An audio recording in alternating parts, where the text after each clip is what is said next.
Honour the wisdom of those who went before you, and bind it ever to your heart, and tie it around your neck. And when you walk, it will lead you.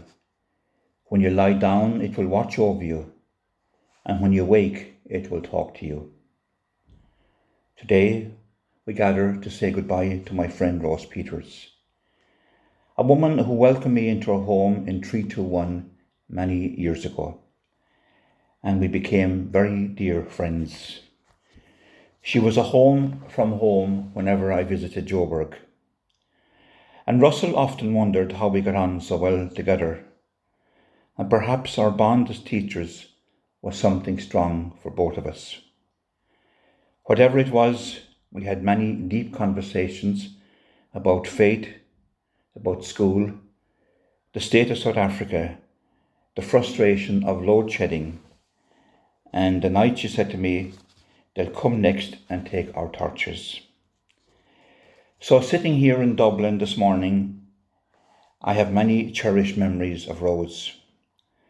She was a woman of substance, a woman of faith, a woman of self-belief, a strong-minded woman, a woman of integrity, and those who were lucky enough to know her were blessed with her wisdom that guided us, her courage that lifted us, her generosity that filled us, and her love that formed us. We're here to celebrate your life and the measure of its worth, and every single life you touched while you were on this earth. We wish to pay our respects, and that is why we are here. Rose, I thank you for your friendship and all the memories I hold dear. It has been my privilege to have known you. We were family, not just friends. And I will carry you forever in my heart until we meet once again. The reflection, The Dash, written by Linda Ellis, comes to mind as I think about you, because you did a lot of living before and between that dash. And the dash says, it represents all the time that Rose spent alive on earth, and now all those who loved you know what that little line is worth. For it matters not so much how much we own, the cars, the house, the cash. What matters is what we lived and loved, and how we spent your dash. So think about this long and hard. Are there things you'd like to change? For you never know how much time is left that can still be arranged. If you could just slow down to consider what is true and real, and always try to understand the way other people feel, and be less quick to anger, and show appreciation more, and love the people in your lives like we've never loved before. If we treat each other with respect and more often wear a mask, remembering that the special dash might only last a little while. So when your eulogy is being read, and when your life's actions to rehash, would you be proud of the things they say about how you spent your dash? Each of the family members have special moments, incidents and humour that you will recall today. And thank you for sending these and sharing with me. We remember Rose's little first aid car carrying 4 of us to the World Cup in 2010, and the slagging we got as we drove through the crowd in this tiny vehicle. We remember Rose and her first aid courses across South Africa and Eswatini. Rose giving out to Basil about smoking in the kitchen. The privilege as a son of receiving from her as the Minister of Eucharist. The games of Mahjong, the jigsaw puzzles on the table, the word game puzzles and the hidden object computer games. Her insisting on finishing the miniature alcohol bottles when moving her to Hebron from 321, and then on insisting on sharing whatever cocktail concoction she had made with it. Buttering rolls in O'Connor's Hall with the lines, and the countless other school fetes and PTA functions. I remember the day she took me to a Chinese restaurant in Joburg, only to find that the place was closed and was now a general store. So we laughed and went for a cappuccino instead. We remember driving in the high ace and how one would really stop a car, not to mention, of course, standing behind the car. The Irish roses and the gift I shared with her on my return visits from Ireland. The evening I said Mass in her house with family and friends. Sitting in the living room with Basil with a basket of nuts for shelling. And of course, telling her the story of the famous World Cup flag in 2010. Some of the thoughts from the family give greater insight into this woman we call Rose Peters. How she knew from Beppy's screams that there was a snake about, and how she rescued her from poisonous wrinkles in the very long corridors of 321, even though she herself didn't like snakes. Being Mrs. Peters' daughter at school was difficult. She had a reputation for being very firm with her students and wasn't afraid to tell them exactly what she thought of them. Things you'd never get away with today. I had to be on my best behaviour, do my homework, mix with the right people and excel so that she could be proud of me. And I had to be an example of good parenting and teaching. I don't think I realised how difficult it must have been for her when I left home to travel.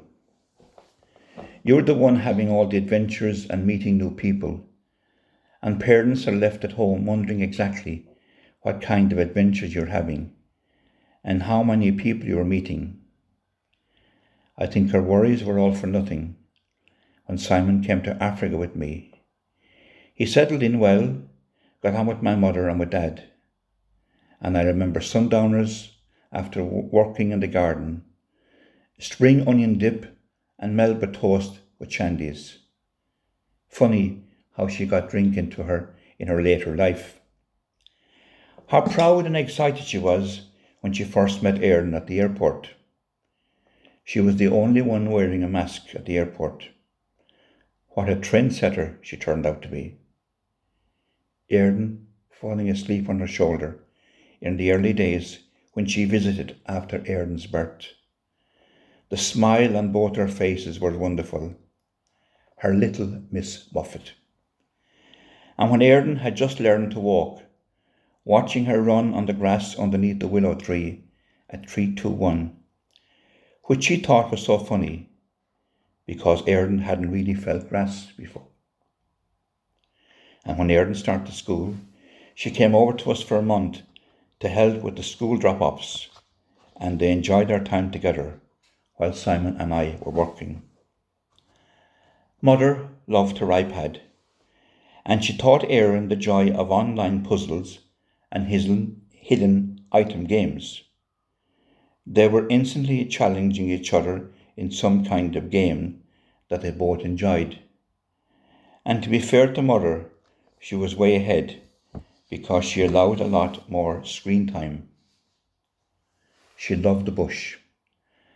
And Simon said how he always remembers her saying she was born to be in the back of an open Land Rover. We were with her when she saw her first leopard a few years ago. And on the same trip, we saw a magnificent sight of a leopard in a tree pulling up the impala, and then the leopard fighting off the wild dogs underneath the tree that were waiting for the scraps. She said that Éireann was her lucky charm, and she had not seen a leopard before on one trip, and now she had seen two.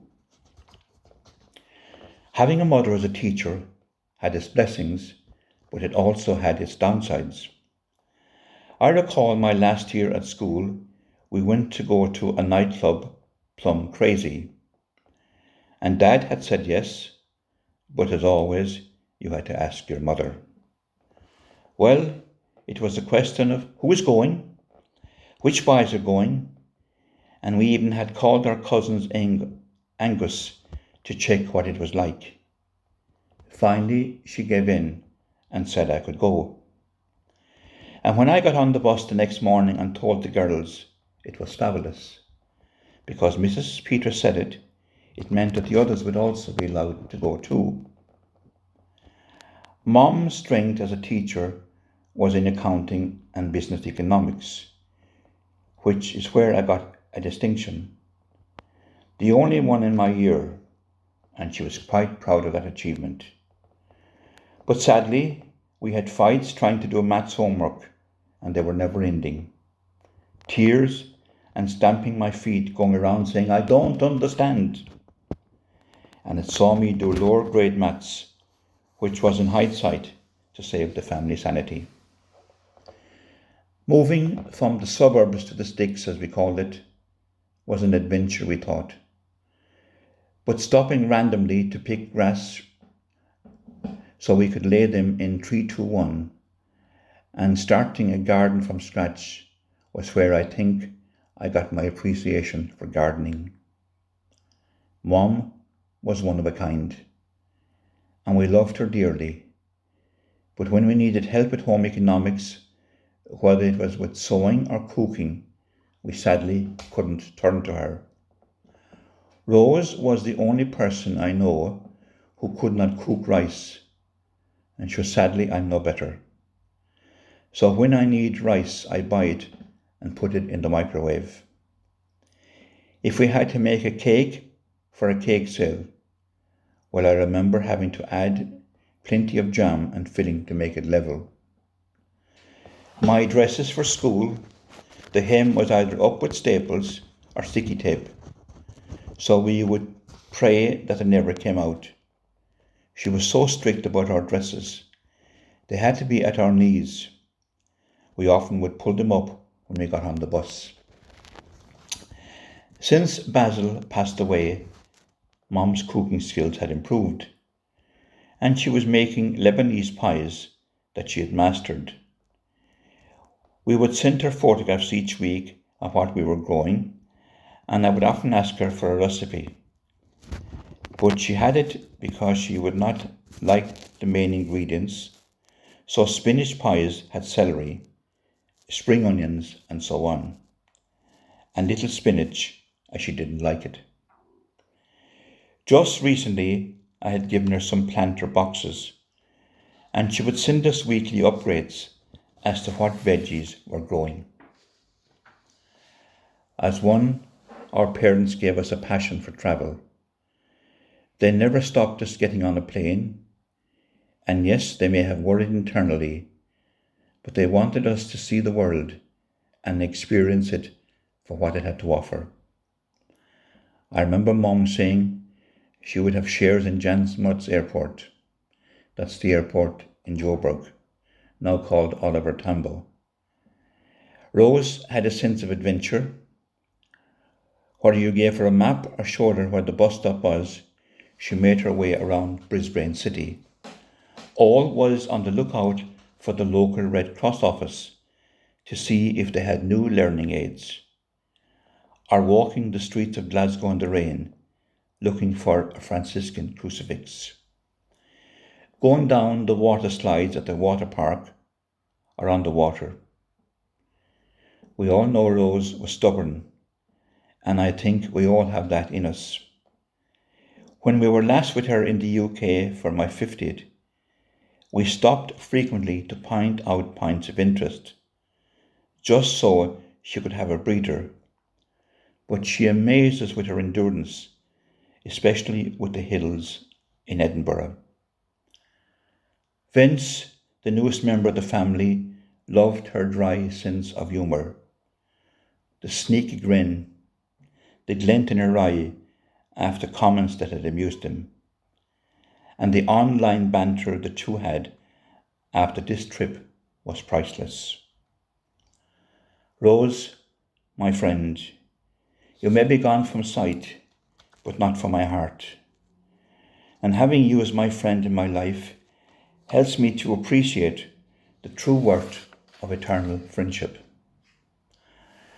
At Basil's funeral, I sung this song, and you asked me afterwards for a recording of it. So today it's appropriate that I sing it as we say farewell to you. And the song is called There Is a Place. There's a time for remembering, there's a time to recall the trials and the triumphs, the fears and the falls.